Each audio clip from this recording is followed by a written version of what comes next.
I'm remote. I'm not at that stage anymore. Who even knew that this could happen? This is amazing, this Pirate University stuff. But hopefully everyone enjoyed watching Ed Willick. Very well presented. I mean, you can see how you really have to think ahead a little bit in order to plan out your audio system when you're talking about, remote audiences, remote presenters, live audiences, and live presenters. So you just have to think it all through and give yourself some time as well. But now we're going to bring on our next presenter, who is in Annapolis right now, a survivor of the tornado that just passed through there. And we've had a lot of weather things going on today. Seth, how are you today? I'm doing well, thank goodness. Yeah, Fantastic. yep, survived the storm. For everyone who doesn't know, this is this is Seth Teeth, and he's with Analog Way or Teatres. I believe we say down a little further south. When south of the border, Tiates will do. But we've known Seth for many years now. He's been a very valued partner in our video, equipment side. And man, he's been coming to Pirate University probably as long as we've been holding it. It's always a good time. Well, listen, Seth, everybody's heard enough from me, including me. So I'm going to let you take the show from here, my friend. Sounds good. Thank you very much, Joe. Appreciate it. Absolutely. All right. Well, thank you all very much. Really appreciate we had some technical difficulties on all ends today. I think it's pretty understandable given the weather and whatnot. It's so glad to be with you today. Sorry I couldn't be with you in person, but as it turns out, I think probably a lot of you are remote anyway. So it's just the way things are these days. So I am Seth with Analog Way. I've been with Analog Way for 15 years now and good friends with Joe and the team at Cavs for most of that. And it's been a really nice relationship, and we really enjoy working with you guys. So what I'd like to do for you today is we have a new series of equipment out. It's called the Midra 4K series. And we have a demo unit set up there at the shop, and we're going to walk through it. And before we do that, I just want to give you a quick overview of Analog Way and the actual Midra 4K series itself. So I'll go ahead and I will share my handy dandy PowerPoint screen with you, and we'll take a look at that together here in just a second. All right. So appreciate your time this morning. Just so you know, those of you who are not as familiar with Analog Way, we are a worldwide company. We have offices all over the world. Our U.S. headquarters, though, is based just outside of Atlanta, Georgia, Beaufort. In fact, I was there yesterday. It's a really nice facility. We have a great training facility down there, too. So if you're ever interested in getting really deep dive training on Analog Way gear, let me know, and we'll get you down there to the Analog Way Academy. All of our production is done in Paris, France. Our world headquarters is Paris. These are actual photos of our actual production facilities, and we share production facilities with Airbus. So all of our gear is actually built to aerospace standards. It's the highest quality you can possibly build, and that's because we know your show depends on our equipment. If our equipment goes down, the show goes down. So we're keenly aware of that, and it's built to the highest possible quality standards right within 50 kilometers of Paris, France. So just to give you an idea of the reliability and what we're looked at to provide for various clients, just to give you an idea of what projects we've been involved in here in the last year. This one you may be familiar with because it's right in your neighborhood there in Manhattan. It's the new Samsung Centerpiece showroom there, Samsung 837. Here we're driving a better than 8K LED wall. This is a great example of one that just went in a few months ago too in Keene University in New Jersey. So these are more permanent installation examples, but they give you an idea of the capability of the product series.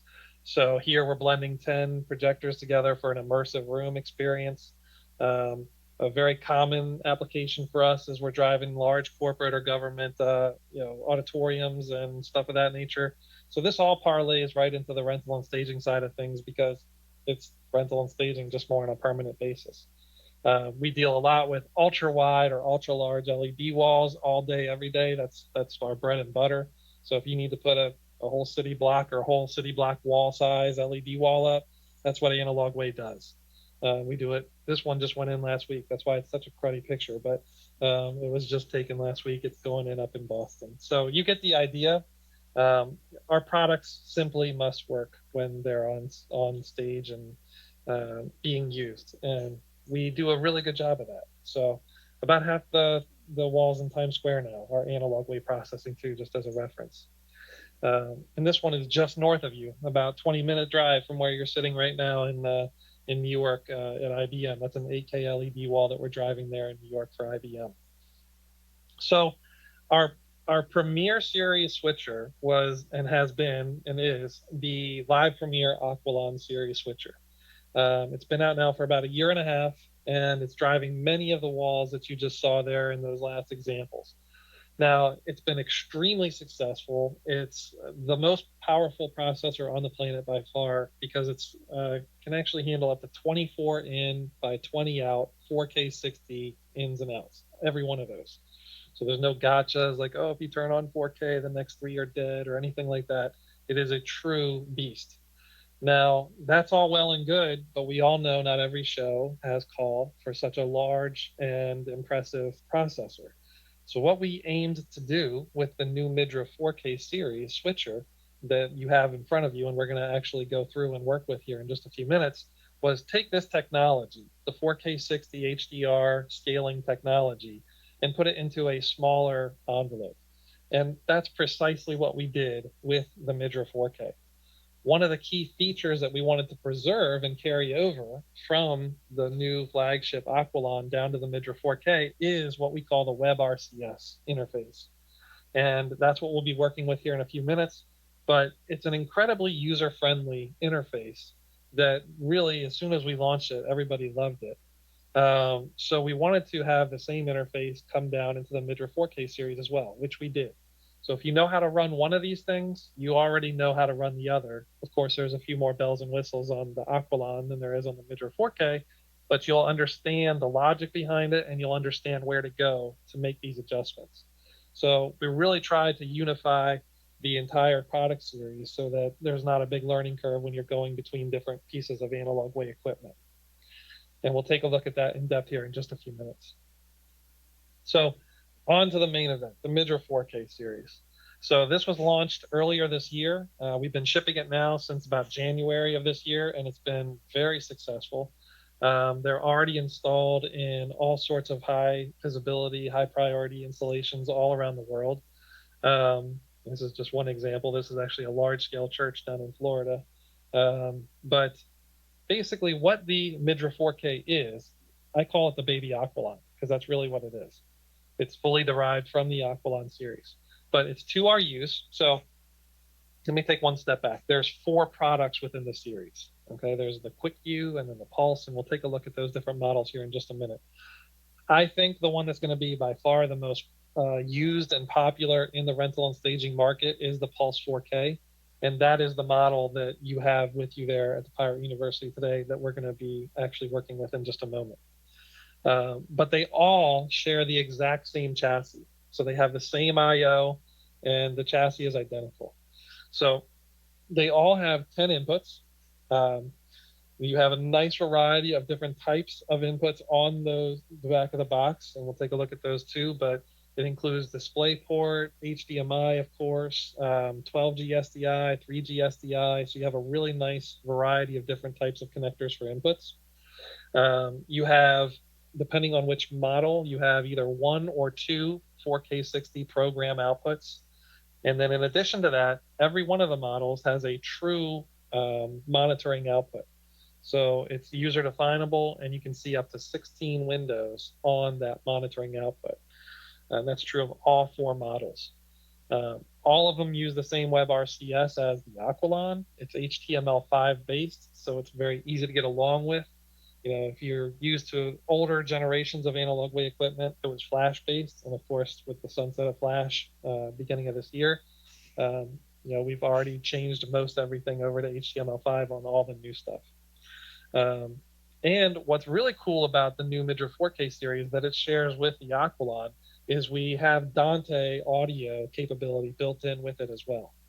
So it's a really easy way that you can come in with all your sources, de-embed up to 8 channels of audio per source, and then drop that onto your Dante network and kick that over to your audio team, and they can do whatever they want with it. So you don't have to worry about breaking audio out prior to your video processors anymore, which is a big, nice advantage. It is the same scaling engines as the Aquilon, excuse me, which are the premier scaling engines in the industry. By that, I mean they are the fastest. We are at 1 frame of latency from input to output when properly configured, which is very fast. And it's by far the best image quality. So it'll do HDR. You can come in SDR and upconvert to HDR or vice versa. And it does everything that you expect from the processor. It is HDCP compliant, of course, so you don't have to worry about plugging in Macs or the Apple 4K TV or whatever have you. It's all going to be fine with this system as long as your entire system is fine. So HDCP rules haven't changed for 10 or 12 years now. So of course, your entire signal chain has to be HDCP compliant. But we are compliant. So these are your 4 models. The entry level quick view at the top, it has the same 10 inputs we discussed. It has 1 program output that's going to be up to 4K 60. Now, it can be any custom resolution below that. So when you're dealing with LED, as we all know, very typically you don't have a standard resolution with LED. So it's going to do any custom res you need to, or if you're using an LED send unit that prefers to have a standard UHD but use what we call area of interest, you can do that as well. It's still, the end result is you get that custom resolution for your LED wall. So with the quick view, you have that program output. You have a second output, which is a scaled aux output, and that one will go up to HD in resolution. And so you could set that one to follow your program at a lower resolution or a different resolution. You could have it follow a source, whatever have you, and it's switchable, obviously. And then you still have the multi-view. Now, the multi-view is a true live multi-view with up to 16 windows on it, any size, any position. The only downside, or not downside, the only thing you can't do is you can't overlap the windows, which it's a multi-view. Not sure why you'd want to do that. So it's very handy. And if you don't need a multi-view for a show one day, you could maybe just use it as a second scaled aux. So that machine is a beast as it is, and that's just the entry level. Then you step up to the Pulse. I'm going to skip over the quick matrix because to me, it's just, I prefer the Pulse because it actually gives you a program with the aux and the monitoring. And with the Pulse, it's basically the same as the quick view, but you can do twice as much layers. So you can actually have up to 4 live layers over top of a native background layer. And what's actually changed since this slide was made is we are in the next revision of firmware, we're actually going to add the ability to do a live native background layer plus 4 layers on top of it. Meaning you could have like a media server coming in at the correct resolution for your display, drop that into the native background layer live, and then still put up to 4 sources on top of that with the Pulse 4K. So it's a very powerful processor. And then the ICOS 4K is very similar to the Pulse 4K, but it adds the ability to tie the 2 outputs together. So if you need to create, let's say, an 8K by 2K LED wall using 2 4K send units side by side or stacked on top of each other, the ICOS will do that for you. It'll create up to an 8K by 2K or a 4K by 4K canvas using 2 outputs tied together. And of course, you still have the multi-view with that as well. And same deal there. You can have a live native background layer plus up to 4 scaled layers on top of it. So it's a very powerful proposition at a very cost competitive price point. So you're going to start to see a lot of these in rental and staging inventory in the near future. This is what the back of it looks like. You've got basically all 10 of your inputs over here on the left-hand side of your box. Now, the first 2 are reserved for up to 2560 by 1600, so 2K resolution on the first 2 inputs. The remaining 8 inputs are all 4K 60 capable. So you've got a lot of bandwidth and throughput available on the box. What's interesting back here, too, is if you look at input 5 and input 8, you can actually do a loop through. So if you wanted to do a dedicated ISO record feed of a specific source, for instance, you can do that. Loop it right through input 5 or 8, and you're in business in that regard. Then on the right-hand side of your box, you've got the two primary outputs, depending on how you're using the box, as either program and aux, or if it's an ICOS, two programs tied together perhaps, or separated, that's fine. And then you've got your multi-viewer over on the far right. Now, just above the multi-viewer, you'll look there and you'll see there's a gen lock with a loop out. So you can gen lock this to your house sync if you like to, and make it even faster that way. Now, the only variant on the box would be that Dante, and that is optional on this series. It's not an expensive option. It's under $1,000, so I fully expect any rental and staging inventory units to be bought with this option. And what it does for you is, again, it allows you to de-embed audio, break it out, drop it onto your network so you can use your favorite DSP downstream, mix your audio, and have fun with it. You can actually come back in from Dante and re-embed on your outputs as well.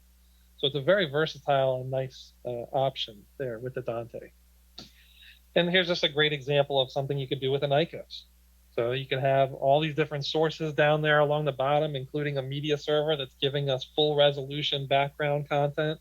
And then you can take, actually, this doesn't even show it, but you can actually show up to 4 live sources over top of a live native background layer. So, and you still have a foreground image layer too, for like a logo, for instance. So it's got a lot of horsepower in this 2RU chassis, and it's very impressive machine. So basically, in a nutshell, we already covered all of this, but they're built tough as nails. For those of you who are actually physically at Cavs this morning, I invite you to, after we're done this today, to go over there and actually physically take hold of this unit, and you'll get a feel for this. These things are built tough. They're not cheap plastic boxes.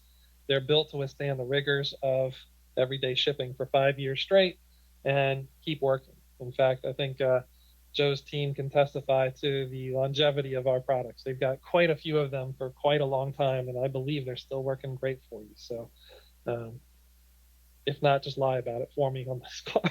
so we're good there.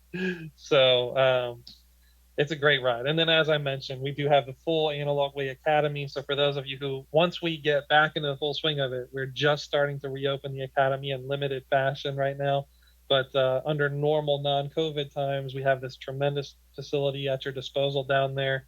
It's a great way to come down and get thoroughly involved in the equipment and really learn a lot.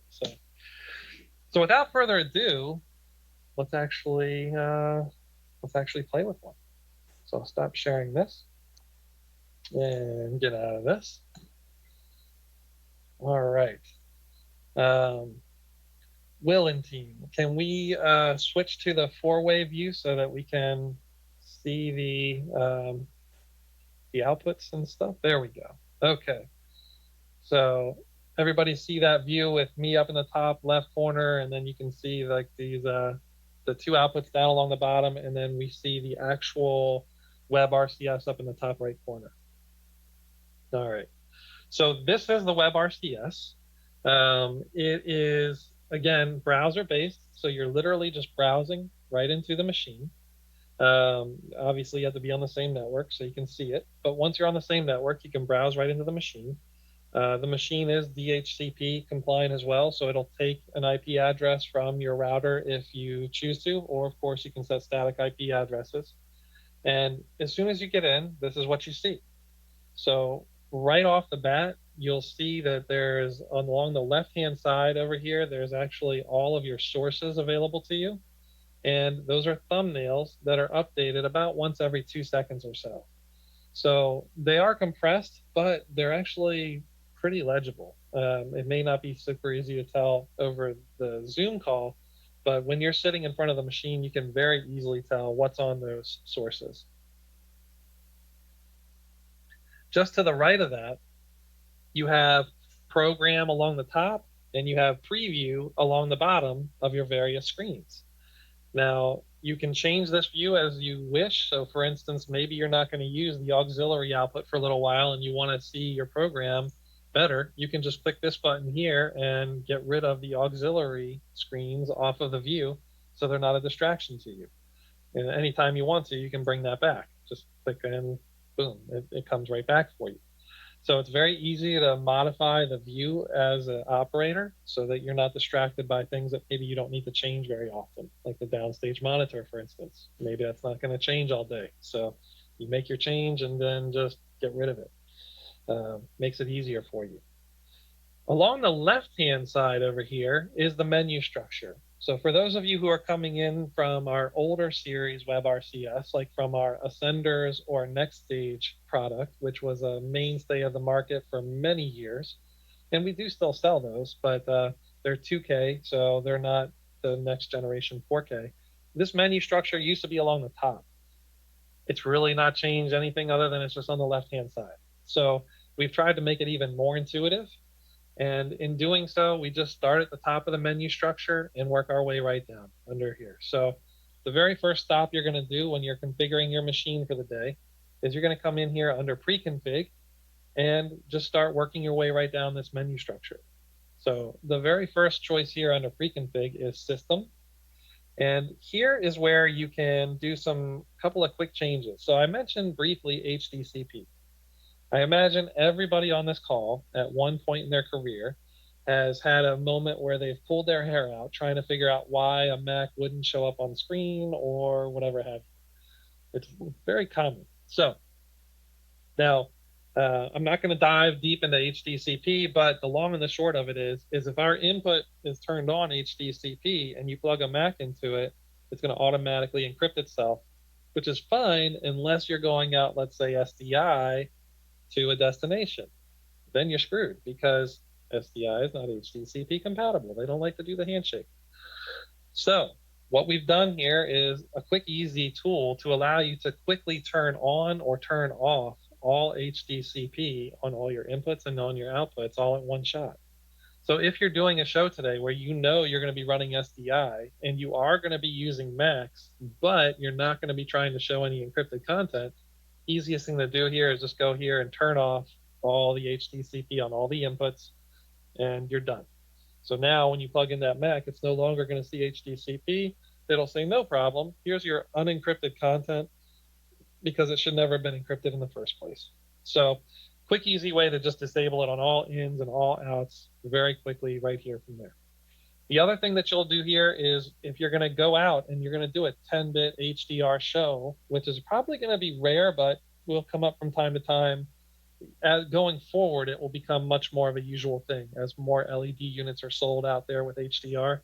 You would just choose the Rec 2020 here for the output format if you're going to do 10-bit HDR. So today, that's actually coming in a future revision of firmware to be able to do the 10-bit HDR, but this is where you'll do that. So other than that, the only other thing that you can do here is the gen lock. So you can quickly and easily come in here. If you are going to gen lock it, this is where you would tell it what you're going to gen lock to, either an internal reference rate or the gen lock input on the box. So moving right along, the next choice here is under screens and aux. Now, this is where you're going to choose the operating mode of your Pulse 4K in this case. Now, the Pulse 4K can be operated in one of two modes, mixer mode or matrix mode. And the difference is mixer mode will give you one program for your main display up to 4K 60, and then it will give you the auxiliary out up to HD. Then you have all your layering capability on your program. So that would give you up to 4 layers on your program to do that. The alternative would be matrix mode. Now in matrix mode, you're going to have 2 independent 4K 60 program outputs. Each of those will give you either 1 mix layer or 2 split layers. And again, I'm not going to dive deep into this because we have very limited time today. We're going to wrap this up in a little over 10 to 12 minutes. But the difference between a mix layer and a split layer requires 2 scaling engines, and that allows us to do a true seamless transition. Okay, that's the crossfade as you're watching on the screen. A split layer, on the other hand, it's going to break those scalar engines apart and give you twice as many layers. But if you need to make a change in a layer, it'll fade that layer off and then immediately fade the layer back on again with the next source. The other layer is not affected, nor is the background or anything. So it's still a very smooth and sexy and appealing transition, but it's not a true mix transition.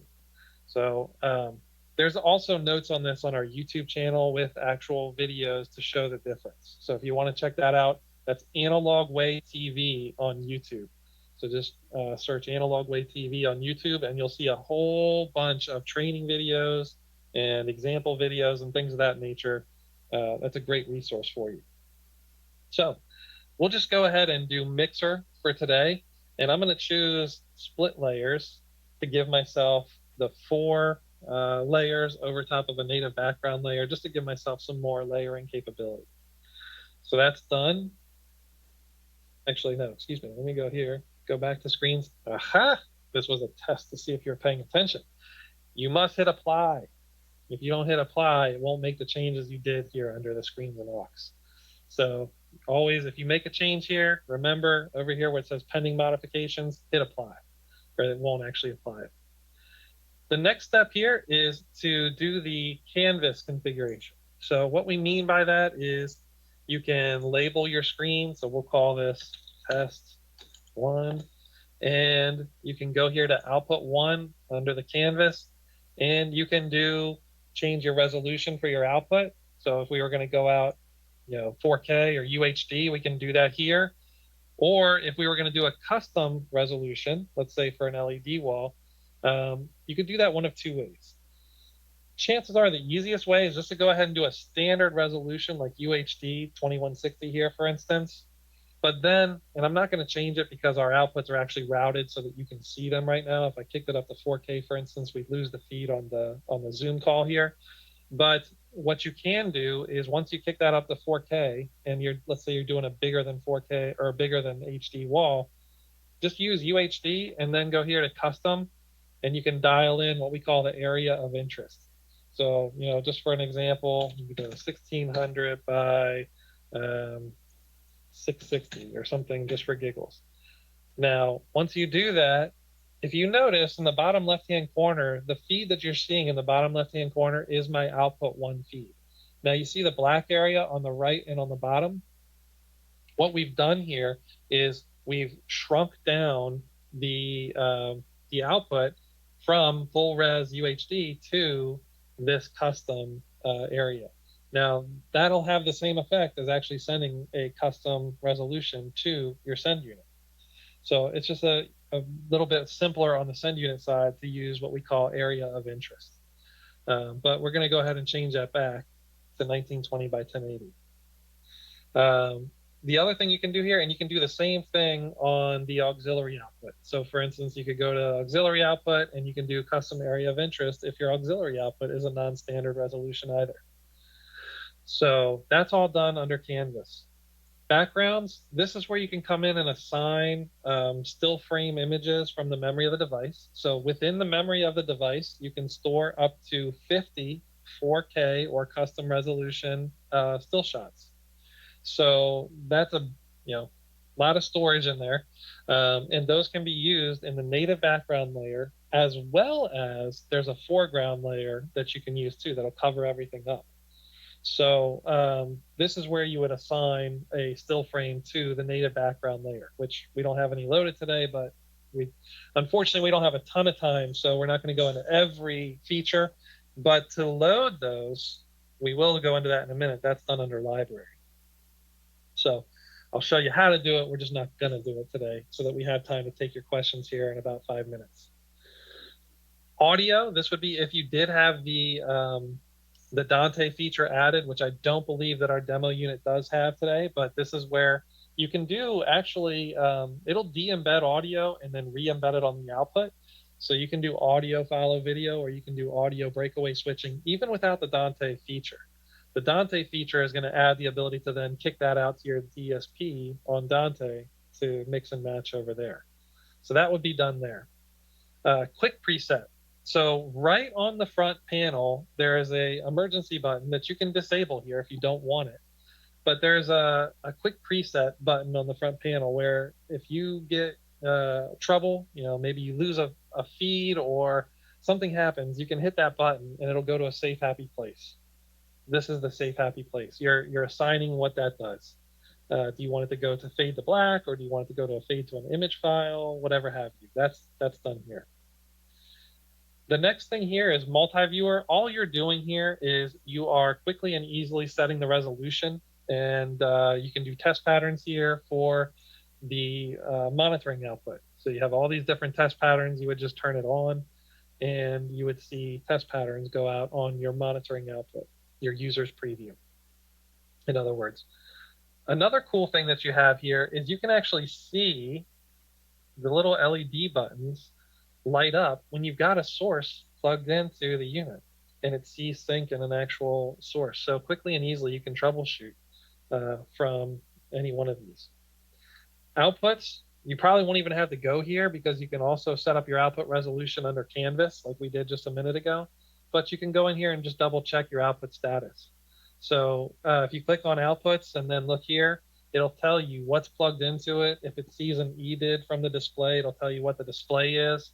It's a very handy and useful place here just to make sure that you know what you're going on. So right away, right off the bat, I can tell you, hey, we're using SDI today on the output of this. So it'd probably be a good thing to disable that HDCP in case we plug in any Macs, right? So these are all these little pieces of helpful information come together to help you figure out what's going on with your show. And that's all done here under outputs. Inputs, same thing. You click on inputs and it'll tell you right away, it'll show you those thumbnails of the source. It'll tell you what resolution it's coming in at. And if you want to get more specific on a specific input, you can click on it and voila, it'll tell you exactly what it sees. Is it HDCP encrypted? It's coming in on HDMI, the works. So really quickly, easily get to all of your stuff. Library. This is an important one, and this is where you would drag and drop those 4K still frame files we talked about. So up to 50 of those can be loaded into the memory of the device, and it's literally, you just drag and drop it right here, load it into the machine, and you're good to go. The next step, though, would be images. So think of library as your hard drive. Think of images as your RAM. So of those 50, you can queue up 4 of them for the background and 4 of them for the foreground so that they are hot and ready to switch. That allows us to do a true seamless switch, even in the native background layer or the foreground layer, which is a big advantage over some of the other guys. So it's that extra step that actually makes it easier during show. And formats. This is where you would go if you did want to custom create a custom resolution output. So let's say we wanted to do a 2660 by 1600 resolution output. We can check to see if that's a viable resolution, and sure enough, it says yes, you can do that. And then you can save it here under a memory slot if you want. So you have quite a few memory slots. So we can save that as memory number 1. And voila, it's now in our library, and we could then choose that when we are setting the output resolution of an output. So if you're going to a custom res LED wall, it would just be that simple. So as you can see, this is the setup. It's done now. You've set up your show, and if I wasn't walking you through that, you probably could have had that all done in under 30 seconds and be ready to run your show. So once you're ready to run your show, it's just as easy as drag and drop. So you have program along the top, preview along the bottom. And if you want something somewhere, you can just take and drag it over here to preview. If you like what you see, then all you would do is you would hit take. And if you notice, the flag will now transition to the next source that I put in for the aux output. If you want to start doing windowing and things of that nature, you can do that too. So we can just go here, layer 2, for instance. Let's move layer 4 off of it so we can see it to layer 2. So there's layer 2. We can quickly and easily size it. Oh, let's put something different on the background so we can actually tell what's going on here. And if you like what you see on your preview, all you would have to do is hit take, and I'm going to actually disable my aux screen so that it doesn't transition my aux, and hit take. And there we go. So now I've got the American flag up there in the corner, and I've got the other output down low. And let's see here. There it is, 1. Yeah. So it's just that simple. When you want to create your monitoring output, the multi-view, let's do that. Let me go back here. I want to show you this one last thing, and then I'm going to take your questions because we have to be finished around 12:35. Unfortunately, the flooding caused some technical difficulties, and we're trying to get back on track time-wise today. So I do want to show you the multi-view though. So to go to the multi-view, let's see, what's the easiest way? Let me get rid of the flag here so you can see that better. To get rid of a layer, you can just click on the layer and hit the delete key, and gone. So very easy to eliminate a layer. Multi-view. So you just click on multi-view. Now the multi-view can show you up to 16 windows, and they can be sources, program, preview. There's clocks and timers built in. So for instance, if you wanted to see a countdown timer here, I would just click on the number 10 widget, scroll over here, and here's some timers. You can select a timer, and over here down on the bottom is where you would change what those timers are. So you can have countdown timers, they can be clocks, they can be whatever you want for those 3 different timers, and those can be on your multi-view. Another key that's very important that I was really frustrated before they added this one is this little key right here. It's a little icon, and if you click on it, it'll help you do layouts really fast. So if you wanted to do like like say a 4:2 layout, click apply, and voila, now I've got a 4:2 layout that you can then drag and drop different things to, whatever you need to do to get it right. If you want to see programs here, you would just click on it, go over here, scroll down rather, program screen 1. If I want to do preview, just click on the one next to it. I'll do preview screen 1. So now I've got a bunch of sources in my preview and program. You can move these and change the size of these as you see fit, and then I'll show you what that would look like. Let's see. Do we have yeah. Actually, just kidding. We don't have that plugged in at the moment. So, but you get the idea. You can quickly and easily make your own users preview monitor. So I don't have a whole lot more time left. I'm going to go ahead and if we can, I think there's a microphone in the room there. And if Will, you want to be master of ceremonies or somebody to any questions from the audience. Let me just make sure it's live. Yep. Hey, okay, Seth. I hear somebody. How you doing? I was going to ask, how many operators can log into a single chassis? Excellent question. Thank you for asking. So it is browser based. You can actually, theoretically, there's no limit, but I think that the limit just set on it right now is for 5. So I believe you can have 5 instances of the WebRCS open at a time. And in addition to that, you can still have 5 auxiliary controllers talking to it. So by that, I mean like Stream Deck. We have little Shopbox controllers as well. That would be in addition to the 5 WebRCS instances. So I think a total of 10 today, 5 for WebRCS, 5 for auxiliary controllers like Stream Deck or Shopboxes, things like that. Great. Are you able to link chassis for more capacity? Not with the Midra 4K. So the Midra 4K intent was just for smaller shows up to 8K, so up to 2 4K send units worth. Basically, if you need to go bigger than that, then currently you need to go into our live Premiere product family for bigger than that. But I will say, keep an eye on us. Wink, wink. Copy that. Thanks. I don't know if you were on before. I did the demo this morning, and I showed off my live Premiere polo that I got when I did training with you guys down in Buford. So awesome. Yeah, very impressed with the products. I'm glad that you brought it to a smaller frame, and the Dante integration is one of my favorite features. So thank you very much. Awesome. Well, thank you. I really appreciate the feedback. I'm glad you're enjoying using it. So, any other questions from the audience? I think I saw, oh wait, that's right. I got the chat window here, my bad. Let me take a look. Oh, actually, it looks like we got those questions, yeah. Any other questions from the audience? Hey, Seth, Mo here. Hey, Mo. Hey, love this machine. It does have some power. We did a few things yesterday trying to set you up, and it was we wanted to go through a router to have control and also have internet so you can actually take control of the machine. We circled all the way back, and we just went directly with the laptop into the machine and used Wi-Fi. Is it something we were missing yesterday? We should be able to go through the router to have control, correct? Oh, I'm sorry. Yeah. I keep saying router. Switch. I apologize. The word router is totally Yes. different. Yeah, you should definitely be able to go through a switch.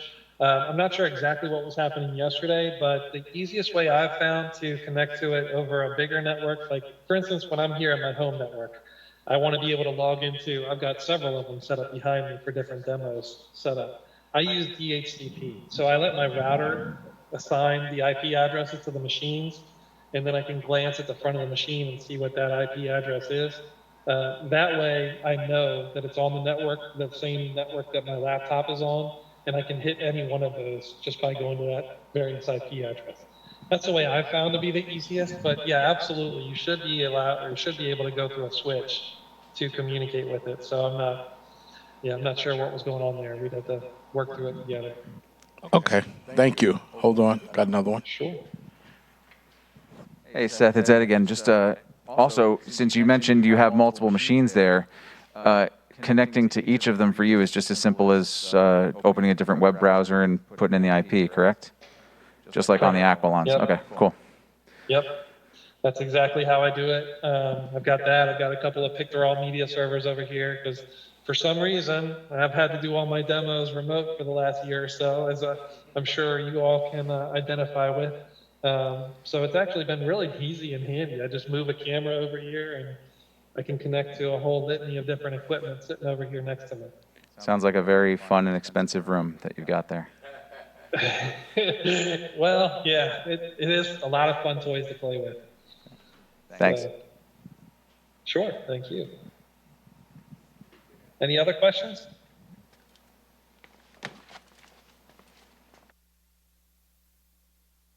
All right. Well, Joe, it looks like I left them stunned. Either that or they all went on lunch break and didn't tell me. But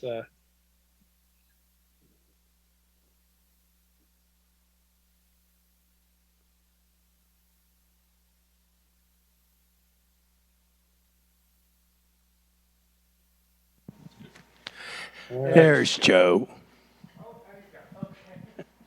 Hey, Seth, it's Jim Marlowe. I see Joe's here now, too. We just want to thank you for everything today. That was fabulous. I know it was a little bit strange with the power outage and all the other excitement. I have Joe with me again. I'm sure he has something to say.